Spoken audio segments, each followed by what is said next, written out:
Ddwy Chwaer. Penod 2. Festhe hanesyddol.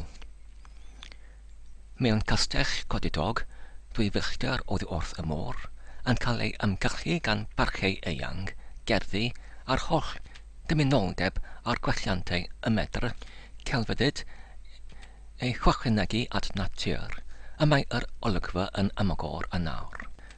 Yn amrodio o gwmpas hyd y meisydd teig un diwrnod, yn gwisgoedd neilltuol ac ardderchog y dydd.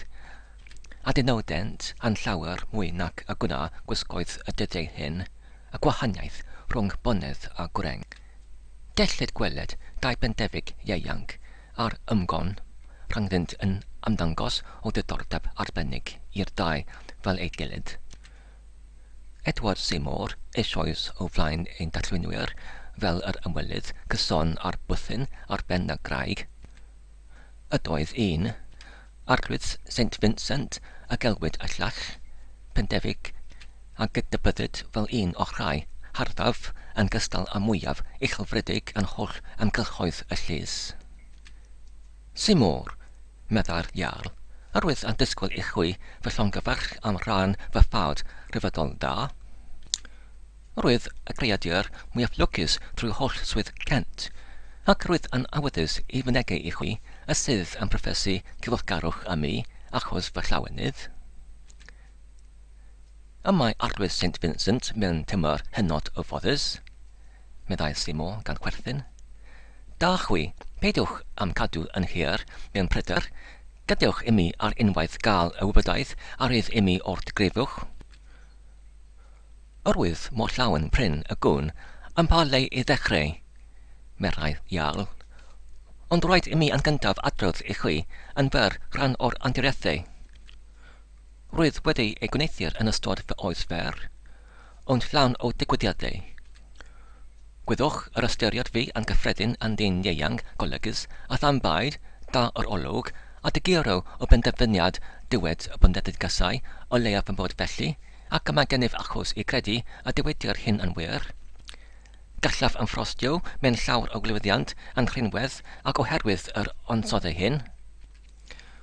Wrth eich chwi, Seymour, arwydd yn cyfaddef, mae un o rhymysterau yn gystal ac un o wendidau fy mywyd i a fi geisio cael fy ngydabod yn admygol ac yn addolgar gan y rhyw deg. Cael edrych i fyny ataf fy anrhydedi am hystyried yn gyfryw ac y byddai yn erddas cael sylw ganddo, ac yn fraint bendefigaidd cael cynnig ar fy llaw. Hyn a fi un o amcenion fy mywyd ac roedden yn ei gyrraedd bron yn difedd.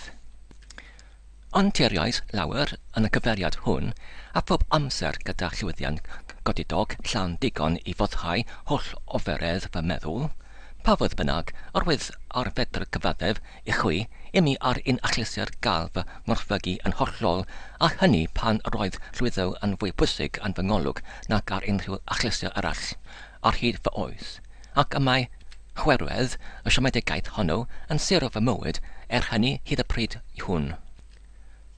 O ddeiti tair blynedd yn ôl, roedd gan ei harddechog Frenin Harry genadwri o bwys i'w danfon i Gimbleton lle y trigau Catherine ei wraig a'i frenhines flaenorol. Tifais i fy newis i fod yn un o'r negeswyr. Mewn undeb ac Ernest Dick Hamilton oedd y pryd hwnnw mewn ffafr uchel ger bron ei fawredi. Roedd illtau yn bob ystyr yn gyd ymgeiswyr, ac nid ychydig oedd y difalu pa un ohonwm ydoedd yn fwyaf tebyg i gyrraedd binacl uchaf ffawd. Cychwynasom ar un neges a gosgorth gref o farchogion ac ysweiniaid yn ein canlyn, ac ar y daith wrth glisfenio yn gyfrwys. Digwyddais i glywed siarad rhwng y cwmni, ac a cyhyrfodd holl fachstydd ac oferydd fy ngalon. Roedd teori llawer wedi bod yn llys gan y brenin Harry ac eraill, ac ar ran Dick Hamilton a minnau, megis pa un ohonwm oedd y galliogaf, y cyflymaf, y cyfrwysaf, y gwrolaf, ac felly yn y blaen, a pha un a ydmygyd yn fwyaf yn llys ar tu allan iddo. Aeth pwyd mor bell ac ysglaw cryn lawer ynnall ochr allach, a difesiodd y brenin gynllun cyffrwys i benderfynu y cwestiwn. Yn hwn hefyd y gobeithiau am lawer o diferwch wrth wylio ei amdyblygiad. Yr oedd si ar led fod yn llys y frenhines, waddolog ferch ieuanc o degwch bron, angymharol, merch fedydd i'r frenhines, ac mewn ffafr fawr ganddi o'r enw Kate de Montfort. Fel y mill a flodeia allan o olwg pawb, yr oedd y blodeuyn hwn o degwch ac anwyldeb wedi ei dwyn I fyny yn y casgod dan lein, ac nid oedd un llygad drwg na gwama o gwreinrydd ac edmygedd wedi dysgu'n arno eto I aflonyddu ar amdyblygiad ei godidogrydd. Yr oedd wedi bod yn brif diferwch yn frenhines anffodus, lle yr hon ar y orsedd a fwynheuyd yn ar gan ei chyd ymgeisydders swynol yn Berlin I wylio ei degwch cynyddol ac I wrteithio ei meddwl pur. Yr oedd Kate de Montfort yn ar yn 19 oed, a'r brenin Harry wedi clywed ohono am ei ffridweddwch godidog. A ddyfesiodd y canllun o'n cychwyn ni illtau ar un helfa. A thrwy rodi I ni yr un gyfleusterau yn eithir prawf teg pa un ohonom a enillau fwyaf o ffafr angolwg y benedigedd ieuanc. Bwriad gan hynny ac nid digwyddiad fel y oeddym ni antybiad, a'n gwnaeth yn gymdeithion ar neges diplomyddol yma ac anaml debygem y chredodd temlad, patiol a'n uwch nac y gwnaeth o berthnas I ganlyniadau debygol yr hynt hon. Croeddasob llys y frenhines ysgaredig atha yr oedd Hamilton yn hollol anhysbys o'r tryso mewn golwg, yr oedd fawd wedi ei datgyddio I mi ac yr oeddwn am llygaid arno.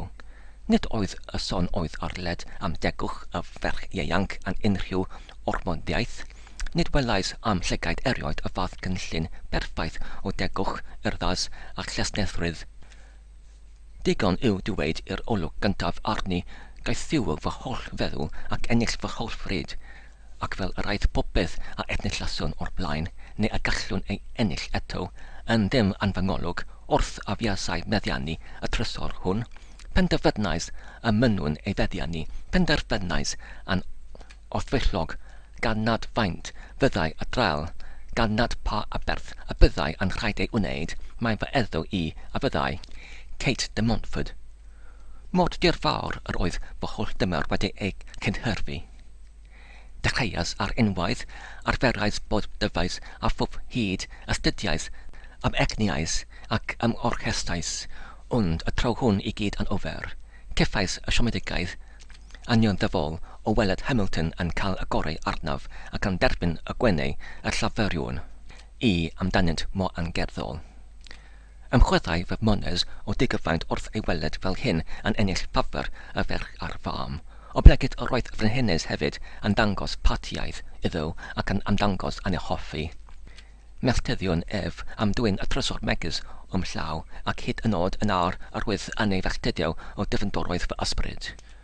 Oherwydd nad ydoedd yn cael ei gydnabod a'i derbyn, cynyddau fy admygedd o'r ferch ieuanc. O'r bron I gyndarydd, temlwn fy hun yn ymwallgofi ac yn llosgi o arwydd am ddial. Un prynawn, wrth ymlibro ohonof oedd I amgylch i'r palas, cyfarbyddais a gorffrych fy holl feddyliau yn ymrodio, hithau wrthi ei hun ac yn hollol yn natliog I llywodraethu fy deimlad yn fyd. Am ostyngais mygliniau o'i blaen ac ymhelllas hi I randaw, arnaf yn datgan fy serch. Dechrynwyd hi raddau gan yn ymdrech yn naturiol. Nid oedd yn ei deall a chesiodd fy ysgoi a myned ymaith, ond wrth I mi dal gafel gref yn ei llaw ac ymhyfhau I dywed fod yn rhaid iddi randaw arnaf, atebodd yn llednais ac eto yn hollol penderfynol fod yn drwg ganddi fod yn achos gymaint o boen. Ond nad oedd yn ei gallu dychwelyd y caredigrwydd oherwydd fod ei chalon eisoes yn eddo un arall. Orwydd yn adwain, meddwn, gan neud o arfyn rhaid yn debygach mi wn I deigr nag I ddyn yn gesio gwneithio'r cariad. Orwydd yn adwain y dyn sydd yn fedio rhithro, rhangwyf, am dedwydwch a chaiff y gledif hwn yfed gwaed ei galon. Newidiau Kate ei lliw ac ymddangosau yn gyfroes iawn wrth sŵn fy mygyddion o'n ymdrechau gyddio ei themlad a gyda gwen grynedig dywedodd. Yn wir, fy arglwydd, yr ydych yn rhodi i mi ormod o gyndabyddiaeth. Dellwch fod yn sicr fy mod yn temlo yn diolchgar, ond dychwelyd y caredigrwydd yn ei natia'r ei hun nis gallaf y mae fy adunendau wedi ei gwneithio i un arall. Rhythrodd tôn o wryd dwfn i'w gwyneb teg wrth iddi diwedyd hyn, a themlwn unnau gywilydd, ond nis gallwn rhodi i fyny, roedd golwg ar y fath tegwch pyr, a di ymhongar yn fy ngwachgofi. Dynesais ati ac ei gorau i'm hysgoi, cymarais hi yn fy mrychau, a dywedais gwaethaf fawd ar holl efynnau, a cael fod rhyw diwrnod yn eddo i mi. Tynnodd ei hun gafelion ac ymddangosau. Ei monwes yn ymchwyddo o digyfaint cyfiawn at fy ymddygiad ei ofyn ac anwrol. Rhodyd waedd o dachryn ac hyd hynny clywyn droediad ysgyfand y hoiw y tu ôl i ni ac ar unwaith am gwyneb yn cynnau o led, ceffais fy hun dan ddau llygaid tanllyd Hamilton. Y llwfryn gwael, meddai, a feddiwch hwi am barchu bonedigedd di amddiffyn, dadweiniwch a pharatwch i ateb am eich hyfdra yn faddeuol. Gan dadweinio ei gledif efeu a rhodedd ei hun mewn agwedd o hunan diffyniad, a mynnau yn hollol chwanog i'r ynest a symudais yn blaen tuag ato gan lan fwriadu a tywallt ei holl waed. Am rai eiliadau, safasom yn hollol lonydd heb wneithio'r achwyneg na hylchdremu a nall yn gwyneb y llall am llygaid ein dau yn tanbelenni o'r digyfaint mwyaf yn geol. Am hen rhai munudau, roeddym yn mewn ymdrech fernig a nall ar llall yn ei orau o ran medr a hoiwrdyr, ac nid ymddangosau yr oruchafiaeth yn bwyso i unrhyw ochr am gryn amser. Parodd llefau ceit ychydig o rystra i hunan feddiant. Hamilton unwaith, ac wedi ei daflu felly oddi ar y wieldwriaeth medraeth ei gyrraedd a blaen fy ngledydd yn ei ysgwydd chwyth, ond wedi ymfernigo yn fwy herwydd hyn efeu a wasgodd arnaf yn enbyd o hynny allan. A thrwy symudiad hynod o gelwydd a hoiw, efeu a dirdroiodd y cledif llaw ac ei taflodd gan chwirnellu i'r awyr. Erbyn hyn, roeddym wedi ei hymgylchni gan gwmni lluosog o'r palas yn cael ein blaenori gan neb llai na'r frenhines Catherine ei hun. Yr hon wedi clywed llefau ei ferch fabwysedig a bertyrysau i'r lle. Rhac cywilydd fy agryddu, meddai, a feddiwch chwi aflonyddu ar heddwch a ddewelwch ein cadref a'ch cwerylon a'ch cynhennau personol a gweld eich hunain, a hynny fel hyn a fewn lliw o'r palas. Peth, Agrydd St Vincent, roeddym wedi clywed eich bod chwi yn gynllun o yrdas a bonedigrydd ymddygiad. Ond y mae ydych yr ydych yn dal eich cymeriad yn fyny yn ymddangos i mi yn rhyfedd iawn. A chwythau fy arwydd dig, meddai gan droi at Hamilton. Rhy bryn yr ydych yn tylyngu y ffafr yr ydy. Wedi eich gwneithio'r yn wrthdrych ohoni os ydych yn caniatau i edigedd sicr a chwerylon gwael fel hyn i ymhyru a'ch dydwch. Rhodwch eich cledfau hebio bonedigion ac na adewch i'r fath poleneb eich diroddio bydd drachefn. Ernest, rhodwch eich braich i fy merchfedydd.